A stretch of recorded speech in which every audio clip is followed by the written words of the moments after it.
What's up, film fam? It's your homie Michael. This is finally uh, the second Mohsen Makhmalbaf movie, The Silence. This is my thoughts on it. I knew I was going to get to it eventually, but it did take me a while, so I've decided to commemorate it with my second bottle of Monkey Shoulder. I love it, you guys. This is fantastic. So yeah, I love this stuff, you guys. It's look at that. It looks so gorgeous in that color. Um, but yeah, I the movie it wasn't as good to me, or isn't as interesting as the first movie Gabe. But I did, Mr. Makhmalbaf continues with his interesting poetic images, and they really make you think. They make you think about what does this mean, and sometimes it's kind of frustrating because you don't get it at first, or maybe it does require multiple viewings for you to truly get it. But it's definitely made it worth the purchase. I highly recommend the set. Let me grab it here real quick. I highly recommend it, you guys. It's really good, and I definitely found it worth. Even though it wasn't as interesting as the first one, even though there are parts where the first one, even though it was slow. The first one was slow but interesting. It was beautiful. This one is slow and not as interesting. The themes uh, uh, put in the movie were not like the first one. The first one I mentioned that there was a lot of themes, a lot of ideas packed into it. This one, I feel, focused mostly on one or two themes, and essentially the themes that I think are about it. And you know what? Let me tell you guys a little bit first what it's really about. So, for those of you who just want to hear, just a taste and then run off to go watch it, the story is about a little boy from Tajikistan named Horshed, I think, although it starts with a K. He's a blind boy, and he has to work for a man tuning instruments, um, but also his he lives alone with his mother, and they are being threatened by their landlord, that they're going to get thrown out. And so he's trying to get money so that they don't get thrown out, but at the same time he continues to be distracted by beautiful sounds, whether it's singing, beautiful voices, or music, uh, and he ends up being late to work, and continually being threatened, to lose his job, essentially.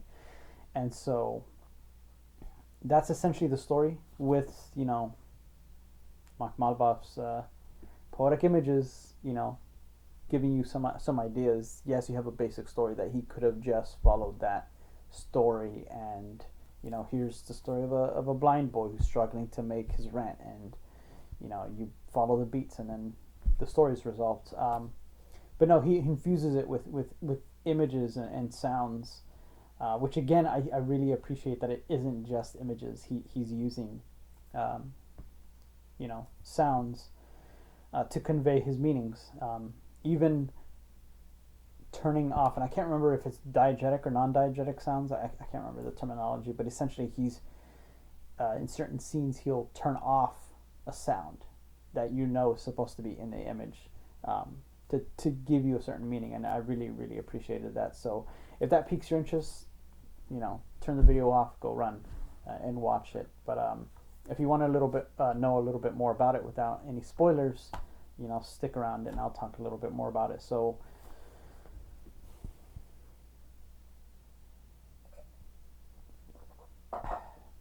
from what I think that the major uh, thematic through line of this movie is, maybe criticizing it, but essentially about humans sacrificing beauty and art for reality. for, that essentially that we are being chained down by not just our reality, but essentially sometimes that we are chaining ourselves down as well to work, to jobs, to money, rather than giving ourselves the freedom, or other people giving us the freedom to pursue beauty. And that can be beauty in art, that can be beauty in nature, which he does show a little bit about, because there's different things that distract the young boy, and he's essentially having to work, and there are people in this later in the story who do follow beauty and art and music, but they suffer for it. They're poor, they're destitute, they're roamers. They don't have. You can't have either. Essentially the tragedy of the story is that you can't have both, or you struggle to find both. It's difficult to have both. By the way our system works, our societies is that they force us to make these choices and sacrifice what we have now, what we have in our days, in our present, and that is what one thing that the boy does. He recognizes this. He sees it. He sees, and he talks about, or he if I remember correctly, he recites, essentially sees the day. And yet, because of the immediate demands of poverty and work, he must sacrifice what he loves, what he wants to pursue, in order to survive. And as far as I know, that's pretty much most of the story is driven towards pursuing that theme and conveying that theme. And the ending, the last essential shot and the last poetic shot, is conveying that theme, and I really appreciated it. I don't know. I there's still some part of it that is not driving me to rewatch it immediately or to rewatch it soon, but it is something that I'm thinking about now, when I wasn't immediately after watching it, and I think I will be thinking about it, later this week.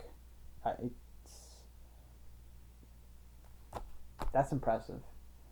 That somebody could make an art that may not grab you. You may be reaching for your phone watching it, and yet when you're done with it, you can't stop thinking about it, or you return to it, and that's beautiful to me. If there's any criticism besides its slow pace and all that, which I think is necessary, so that's not too much of a criticism, to be honest. But I think if there's one criticism, which I don't know how much I can criticize the director for, is that some of the performances are obviously amateur, and I think that was just his limitations. I don't think he had access to really any professional actors, maybe by money or just location. But yeah, some of the performances, I feel like the story or the movie would have been more powerful if some of the main characters were professional, or at least good actors, even decent actors, to be honest. Especially the boy's mom. She pretty much conveyed everything exactly the same. Almost no emotion, even though you can tell that she was supposed to. Although, who knows, maybe that was a deliberate choice by the director. But yeah, I'm interested now in watching the third one, which is a documentary, The Gardener. So, I'm probably gonna pop that in next week, I think. But yeah, I recommend it.